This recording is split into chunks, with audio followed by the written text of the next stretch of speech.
Les Grecs réagissent au lendemain des élections législatives remportées par le Premier ministre sortant et son parti conservateur Nouvelle Démocratie. En Ukraine, des frappes russes ont fait plusieurs blessés la nuit dernière à Dnipro alors que les spéculations vont bon train sur le contrôle de Bakhmout.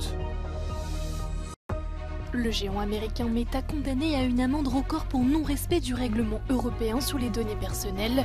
L'entreprise compte faire appel. Près de 20 000 personnes ont marché dans les rues de Bruxelles ce lundi pour défendre le droit de grève et protester contre le dumping social. Le championnat d'Espagne de football de nouveau confronté au fléau du racisme. Vinicius en a été victime dimanche à Valence. Le Real Madrid porte plainte.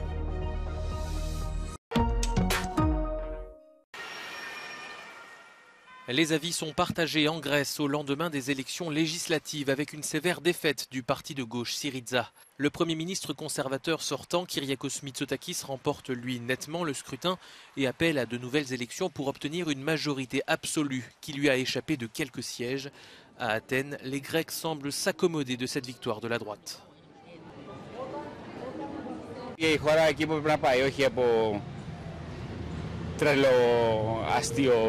προσωπικότητες. Μάλλον όμως πάμε για επόμενες εκλογές. Για νέες... Τέλεια. Να ξεσαρίσει, να πάει αυτό που πρέπει να γίνει τελειωτικά.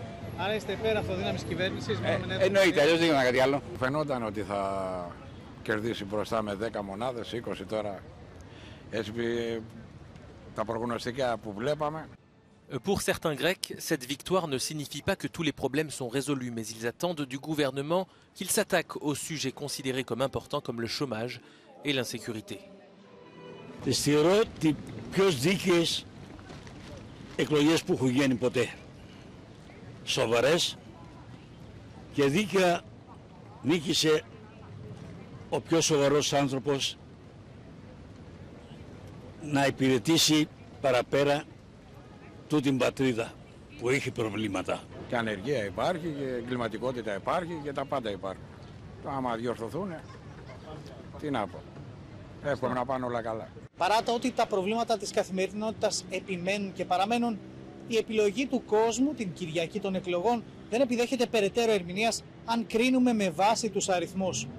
Τώρα το αν οι πολίτες θα επιβεβαιωθούν για την επιλογή τους ή αν θα διαψευστούν, μένει να το δούμε το επόμενο χρονικό διάστημα. Από την Αθήνα για το Euronews, Πάνος Κιτσικόπουλος.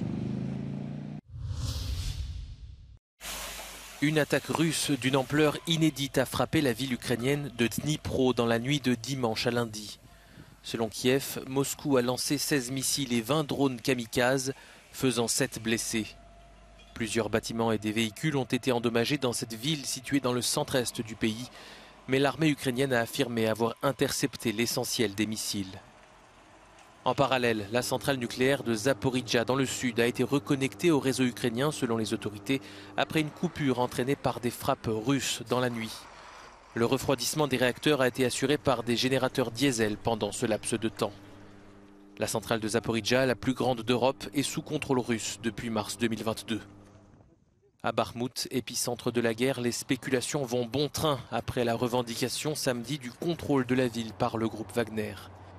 Les forces de Kiev disent pour leur part contrôler quelques parties insignifiantes de la localité et affirment continuer leurs avancées sur les flancs de la cité, au nord et au sud.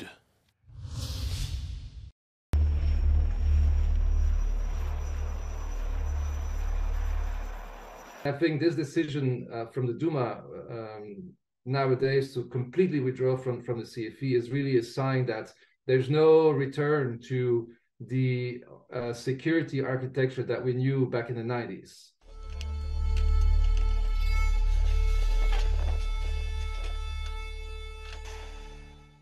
The CFE treaty was very, very consequential in ending the Cold War. The treaty had very clear obligations on the equipment that we were storing, on the balance of conventional forces, and it also allowed for things like inspections.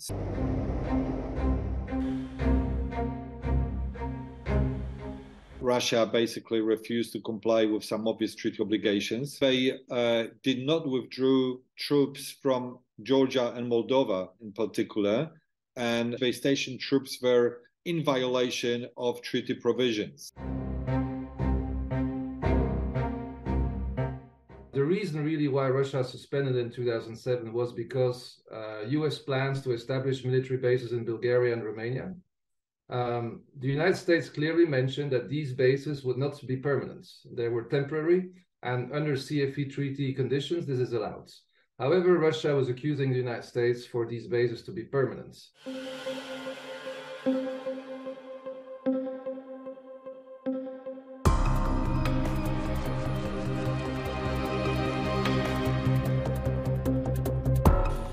Russia withdrawing formally from the CFE treaty is just a formality. It's just a piece of theater. In effect, it's meaningless. Putin is pretty much communicating to us, the Cold War is back, and I will be treating you as my enemies.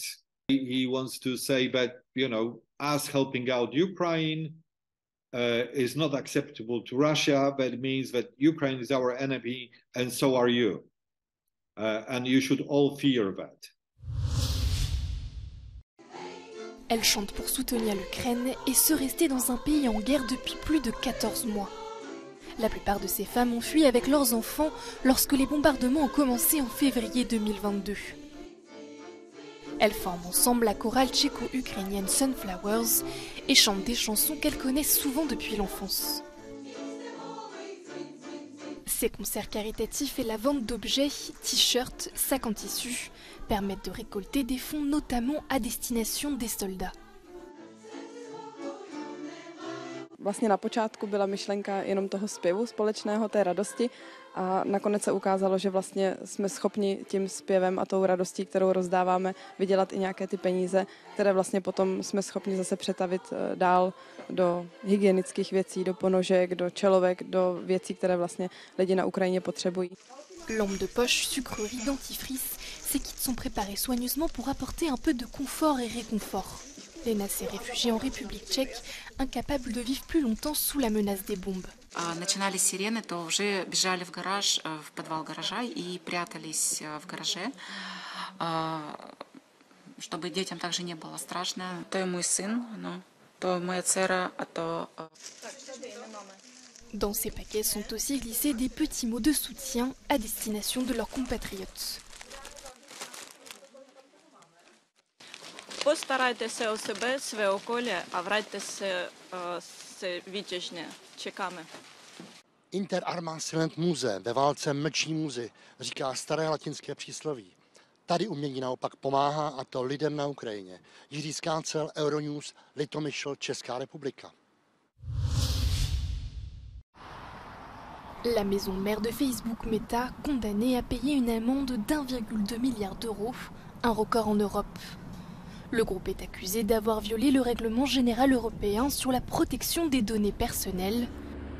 De plus, l'entreprise a 5 mois pour cesser tout transfert de data vers les États-Unis. Cette sanction, la plus élevée infligée par un régulateur européen du secteur, découle d'une enquête lancée en 2020. Meta qualifie la décision d'injustifiée et inutile et compte faire appel. Toutefois, la procédure judiciaire pourrait durer des années et il est possible que d'ici là, un nouveau cadre légal portant sur le transfert des données personnelles transatlantiques entre en vigueur.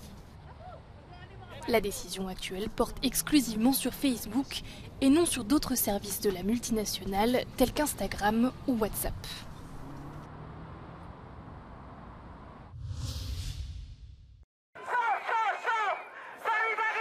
Environ 20 000 personnes ont manifesté lundi à Bruxelles contre les attaques sur le droit de grève. Cette manifestation s'inscrivait dans le cadre de la grève générale lancée par les syndicats.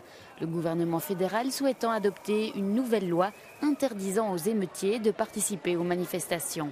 C'est pourquoi certains manifestants portaient des costumes de prisonniers. C'est ce qui risque d'arriver si on ne se dépêche pas à bloquer les lois qui sont en train de se mettre en place. Aujourd'hui, le fait de manifester, de négocier devient réprimé par la loi. Et donc aujourd'hui, on a voulu montrer que si on ne fait rien, c'est comme ça demain qu'on ira manifester, on ira tous en prison.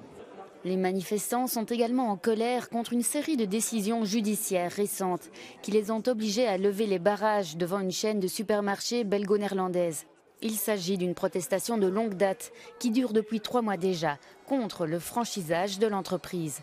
Les syndicats estiment que la loi proposée pourrait perpétuer ces pratiques contre les piquets de grève.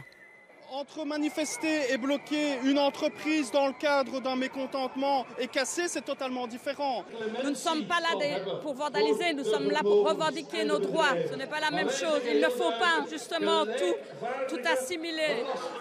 Les manifestants qualifient ce qui se passe en Belgique de dumping social. Ils disent qu'ils vont continuer à lutter avant que cela puisse s'étendre à d'autres secteurs.